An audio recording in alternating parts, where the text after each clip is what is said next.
Good morning. How is everyone today?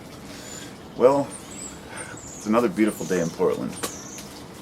I've been meaning to make this video for a couple days. I wanted to talk about microbes and how they affect our bodies and minds. And there's a lot of new science coming out to show that bacteria help to determine our mood.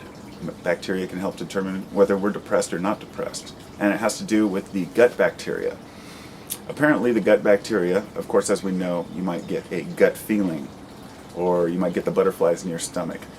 And while most people might not really think much of this, they may think, oh, it's a little indigestion or acid. You have to remember that acid doesn't just start bubbling because you see something or feel something. And so I kind of analyzed this a little deeper and asked, what is really going on? Well, you have neural connections or neurons in your heart as well as in your stomach. Your stomach thinks, okay? Your stomach talks to your brain and tells it what it needs. Now this would be obvious, but when you take it to the next level, you realize that the microbes that are in our, in our intestines that help us to digest and, help to convert our foods and nutrients. We know that without this, we suffer intensely. People who have had their colons removed, or people who have had to take heavy doses of antibiotics or wipe their own natural bacteria out, can suffer not just physically but mentally. And the mental issue has to do with the physical issue. They're intertwined completely. I like to talk about these things without reading articles, but I have to at least get some of these facts out. And this is from sciencenews.org. And this is how they kind of discovered this. 22 men took the same pill for 4 weeks, and when interviewed, they felt less stressed daily, and their memories were sharper. Long story short, the pills were not a precise chemical formula. They were brimming with bacteria. So these guys were given bacteria pills for a month, and it had an impact on their well-being.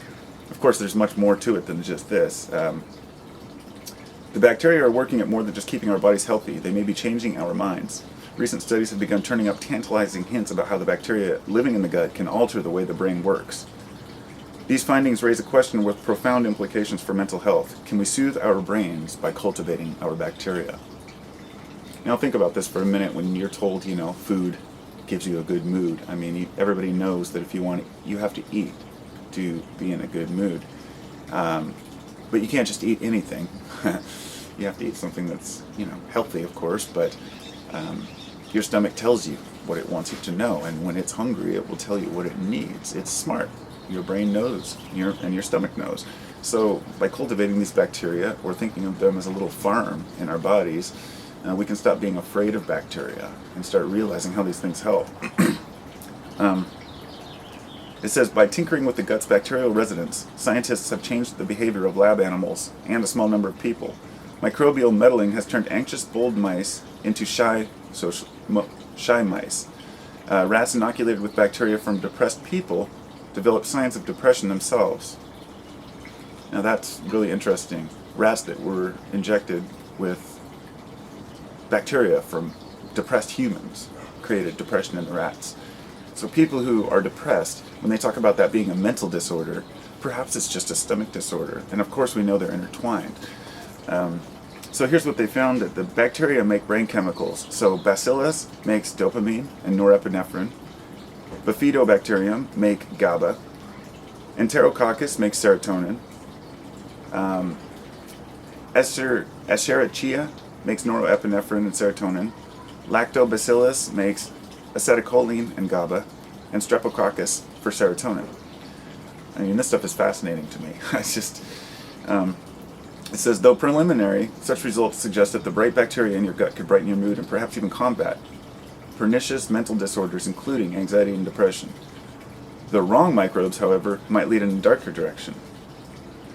This perspective might sound a little too much like our minds are being controlled by our bacterial overlords. But consider this. Microbes have been with us since even before we were humans. Human and bacterial cells evolved together like a pair of entwined trees, growing and adapting into a mostly harmonious ecosystem.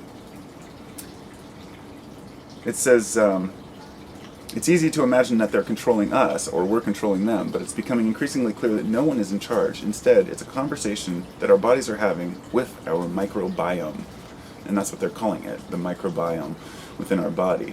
So you picture these microbes as not invaders or separate entities, but rather part of who we are. If we didn't have any bacteria in our body, we wouldn't be able to exist, not as humans we are today, because the bacteria helps us. It does so many different things in different parts of the body. And the word bacteria has a negative connotation. So if you say, oh, watch out for bacteria, that word, you got Bactine to get rid of bacteria, all these. You may not have heard of Bactine. I don't know if they even still have it anymore, but the idea is that we've been trying to fight this for so long. Hand sanitizers, taking penicillin, and some of these can be very useful for some issues, but can cause mental distress, and of course now we're starting to figure out why. It's fascinating. So let's see if I can skip through here and find anything else that they're calling it psychobiotics. I think that's pretty cool. Let's see. Yeah. Interesting. Okay, well, I'm not going to be able to just sit and go through this whole thing because it's a really long article. And there's no point in it because you can look it up yourself. But I like to read these things sometimes because a lot of people don't have the patience to read, the time, and they just want to get some information. So there it is. The bacteria in your body is not just related to the things that you eat necessarily, but your state of mind, your mental health. And therefore, by eating proper foods and allowing your body to, its flora to, prosper, and not trying to kill everything off that we're scared of, then we can possibly create a better sense of well-being for all of us. Because I feel like the implications for this are vast. I feel like we've been talking about why people are depressed, and we'll say, well, the modern day, there's just so much going on. That's not an excuse to be depressed. Because every generation is in their world that they've grown up in.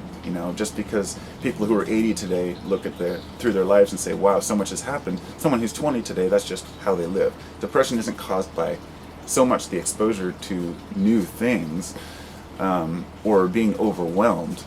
It can be, but I guess what it is, in my mind, is depression is caused by our lifestyle. So we can change parts of our lifestyle.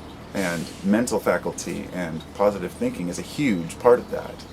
But gut bacteria is something that I guess we all kind of overlook. That you can think as positive as you want, but if you're not eating properly and you're not getting the nutrients you need, and you're not getting the bacteria developing in your body that you need, then you might suffer mentally, endlessly and needlessly. So hopefully that's helped somebody out. It's still in its infancy, and obviously we're not going to be making up bacteria capsules to sell in the market anytime soon. But the idea is to develop it naturally on your own time. And so as I find new information and research on this, I'll be presenting it, and hopefully we can all learn a little more for the future.